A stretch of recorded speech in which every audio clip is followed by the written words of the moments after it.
Good evening. I'm the Reverend Mark Johnson, lead pastor of Towson United Methodist Church, and I would like to thank you for joining us for this Good Friday Tenebrae service. Tenebrae comes from Latin and means darkness.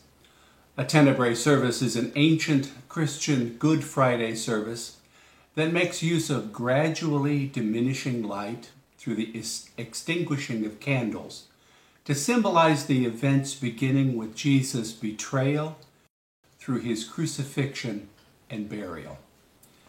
The increasing darkness symbolizes the approaching darkness of Jesus' death and the hopelessness in the world without God.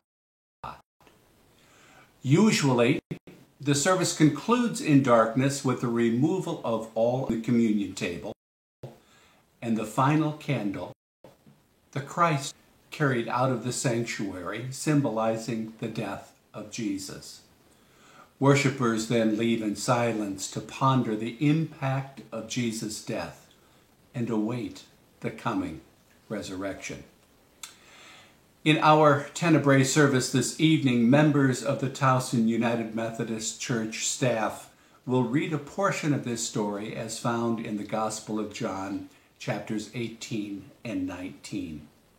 Our prayer is that this service will be a blessing to you as you gain a deeper understanding of the sacrifice of Jesus for each of us, and that the good news of Easter will be all the sweeter. Thank you for being with us this evening.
Hi, my name is Rachel Livingston, and I serve as the Director of Youth and Young Adult Ministries at Towson United Methodist Church.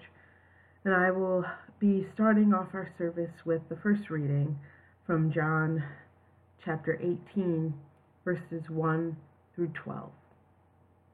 And it reads as thus. After Jesus had spoken these words, he went out with his disciples across the Kidron Valley to a place where there was a garden, which he and his disciples entered. Now Judas, who betrayed him, also knew the place, because Jesus often met there with his disciples. So Judas brought a detachment of soldiers together with police from the chief priests and the Pharisees, and they came there with lanterns and torches and weapons. Then Jesus, knowing all that was to happen to him, came forward and asked them, "Who are you looking for?" They answered, "Jesus of Nazareth." Jesus replied, "I am he." Judas, who betrayed him, was standing with them. When Jesus said to them, "I am he," they stepped back and fell to the ground. Again he asked them, "Who are you looking for?" And they said, "Jesus of Nazareth." Jesus answered, "I told you that I am he. So if you are looking for me, let these men go." This was to fulfill the word that he had spoken. "I did not lose a single one of those whom you gave me." Then Simon Peter, who had a sword, drew it, struck the high priest's slave, and cut off his right ear. The slave's name was Malchus. Jesus said to Peter, "Put your sword back in its sheath. Am I not to drink the cup that the Father has given me?" So the soldiers, their officer, and the Jewish police arrested Jesus and bound him.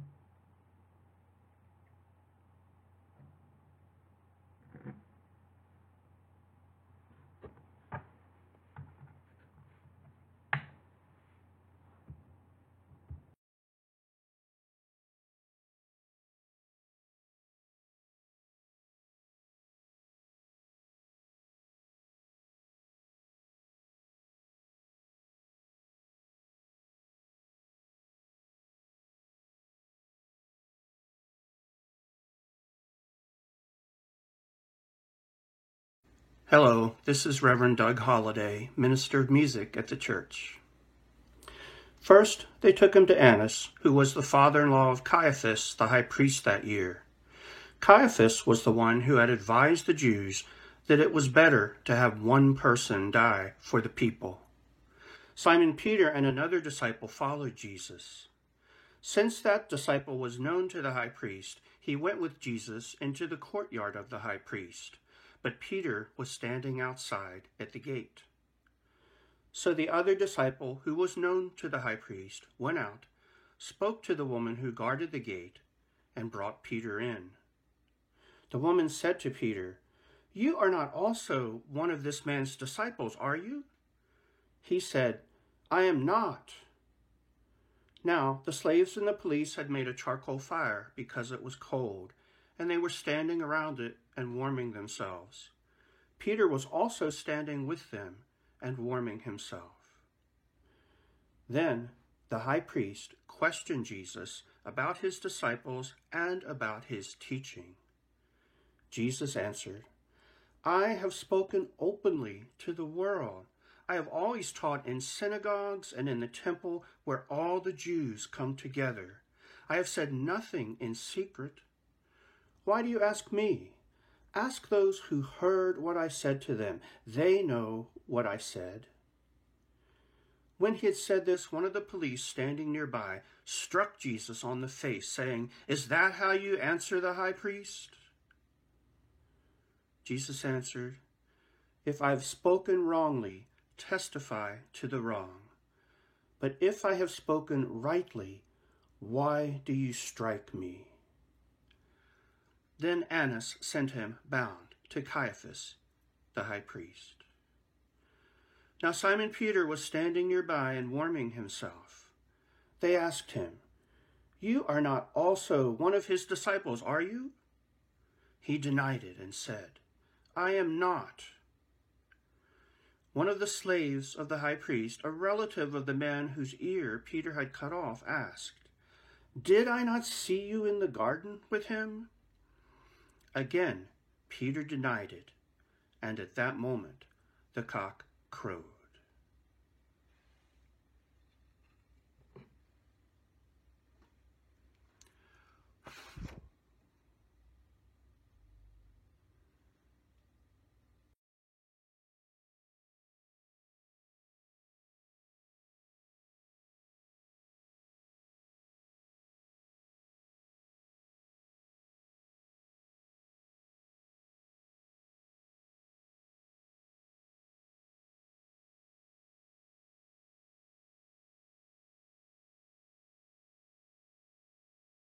Hello, I'm the Reverend Marjorie Schammel. I'm the assistant pastor at Towson United Methodist Church.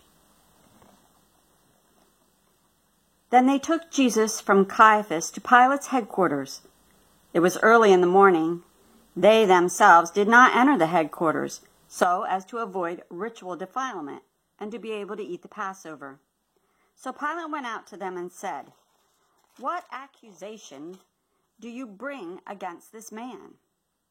They answered, "If this man were not a criminal, we would not have handed him over to you." Pilate said to them, "Take him yourselves and judge him according to your law." The Jews replied, "We're not permitted to put anyone to death." This was to fulfill what Jesus had said when he indicated the kind of death he was to die. Then Pilate entered the headquarters again, summoned Jesus, and asked him, "Are you the king of the Jews?" Jesus answered, "Do you ask this on your own, or did others tell you about me?" Pilate replied, "I am not a Jew, am I? Your own nation and the chief priests have handed you over to me. What have you done?" Jesus answered, "My kingdom is not from this world. If my kingdom were from this world, my followers would be fighting to keep me from being handed over to the Jews. But as it is, my kingdom is not from here." Pilate asked him, "So you are a king?" Jesus answered, "You say that I am a king. For this I was born, and for this I came into the world, to testify to the truth. Everyone who belongs to the truth listens to my voice." Pilate asked him, "What is truth?" After he had said this, he went out to the Jews again and told them, "I find no case against him, but you have a custom that I release someone for you at the Passover. Do you want me to release for you the King of the Jews?" They shouted in reply, "Not this man, but Barabbas." Now Barabbas was a bandit.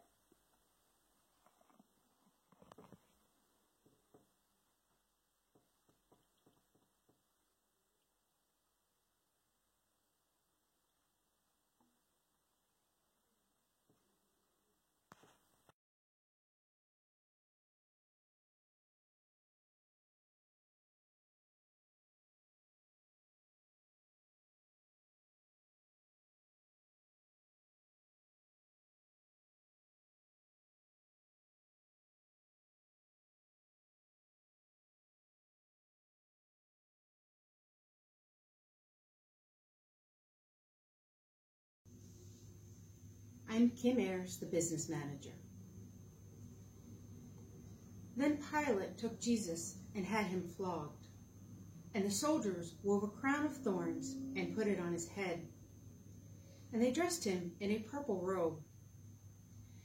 They kept coming up to him saying, "Hail, King of the Jews," and striking him on the face. Pilate went out again and said to them, "Look, I'm bringing him out to you to let you know that I find no case against him." So Jesus came out, wearing the crown of thorns and the purple robe. Pilate said to them, "Here is the man." When the chief priests and the police saw him, they shouted, "Crucify him! Crucify him!" Pilate said to them, "Take him yourselves and crucify him. I find no case against him." The Jews answered him, "We have a law, and according to that law, he ought to die, because he is claimed to be the Son of God." Now when Pilate heard this, he was more afraid than ever. He entered his headquarters again and asked Jesus, "Where are you from?" But Jesus gave him no answer. Pilate therefore said to him, "Do you refuse to speak to me? Do you not know that I have the power to release you and the power to crucify you?" Jesus answered him, "You would have no power over me unless it had been given you from above. Therefore, the one who handed me over to you is guilty of a greater sin."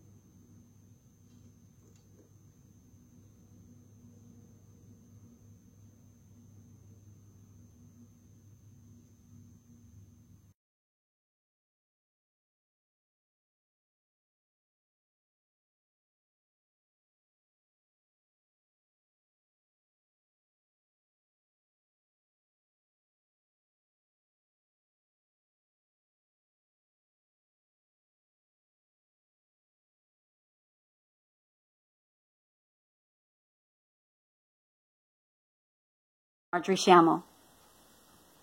From then on, Pilate tried to release him, but the Jews cried out, "If you release this man, you are no friend of the emperor. Everyone who claims to be a king sets himself against the emperor." When Pilate heard these words, he brought Jesus outside and sat on the judge's bench at a place called the Stone Pavement, or in Hebrew, Gabbatha. Now it was the day of preparation for the Passover, and it was about noon. He said to the Jews, "Here is your king." They cried out, "Away with him! Away with him! Crucify him!" Pilate asked them, "Shall I crucify your king?" The chief priests answered, "We have no king but the emperor." Then he handed him over to them to be crucified.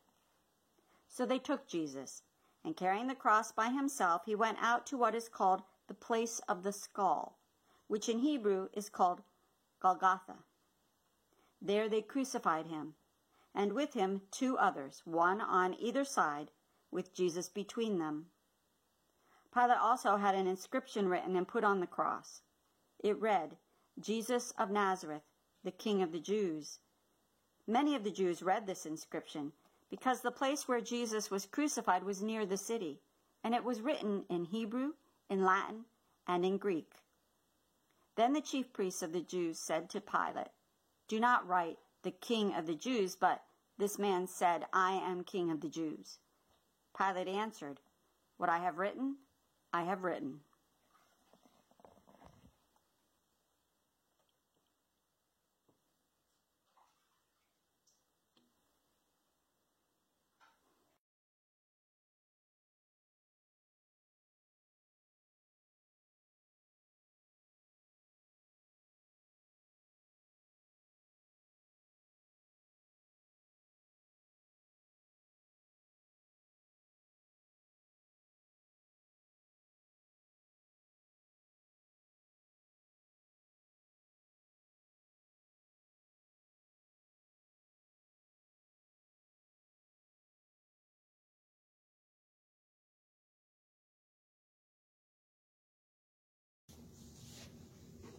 I'm Bob Ashby, the custodian. When the soldiers had crucified Jesus, they took his clothes and divided them into 4 parts, one for each soldier. They also took his tunic. Now the tunic was seamless, woven in one piece from the top. So they said to one another, "Let us not tear it, but cast lots for it to see who will get it." This was to fulfill what the scripture says. "They divided my clothes among themselves, and for my clothing they cast lots." And that is what the soldiers did. Meanwhile, standing near the cross of Jesus were his mother and his mother's sister, Mary the wife of Clopas, and Mary Magdalene. When Jesus saw his mother and the disciple whom he loved standing beside her, he said to his mother, "Woman, here is your son." Then he said to the disciple, "Here is your mother." And from that hour the disciple took her into his own home. After this, when Jesus knew that all was now finished, he said, in order to fulfill the scripture, "I am thirsty." A jar full of sour wine was standing there. So they put a sponge full of the wine on a branch of hyssop and held it to his mouth. When Jesus had received the wine, he said, "It is finished." Then he bowed his head and gave up his spirit.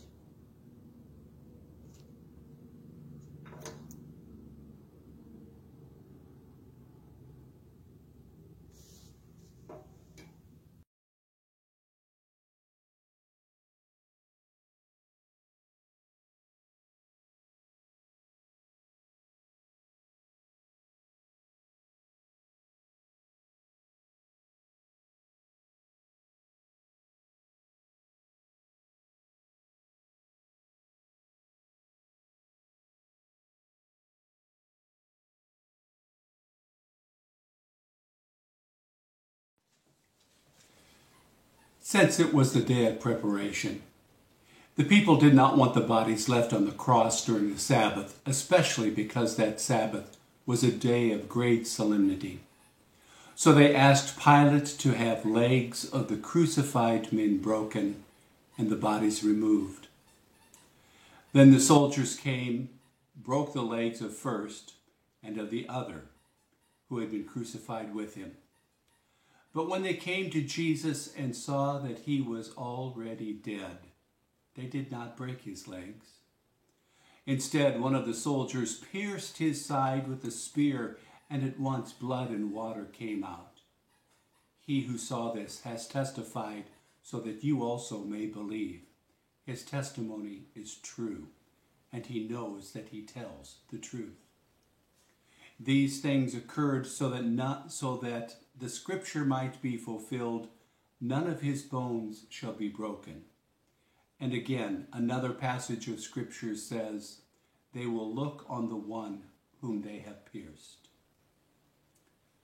After these things, Joseph of Arimathea, who was a disciple of Jesus, though a secret one because of his fear of the religious authorities, asked Pilate to take away the body of Jesus. Pilate gave him permission, so he came and removed the body. Nicodemus, who at first came to Jesus by night, also came, bringing a mixture of myrrh and aloes weighing about 100 pounds. They took the body of Jesus and wrapped it with the spices in linen cloths, according to the burial customs. Now there was a garden in the place where he was crucified, and in the garden there was a new tomb in which no one had ever been laid. And so, because it was the Jewish day of preparation, and the tomb was nearby, they laid Jesus there.